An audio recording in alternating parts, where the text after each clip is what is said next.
This is a 1949 Smith Corona Sterling. All the parts are cleaned up and it's pretty well ready to go back together.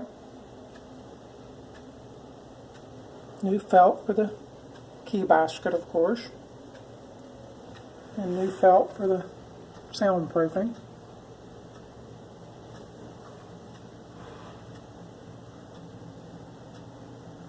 The brown finish is in pretty good shape. The back of it does have some nicks.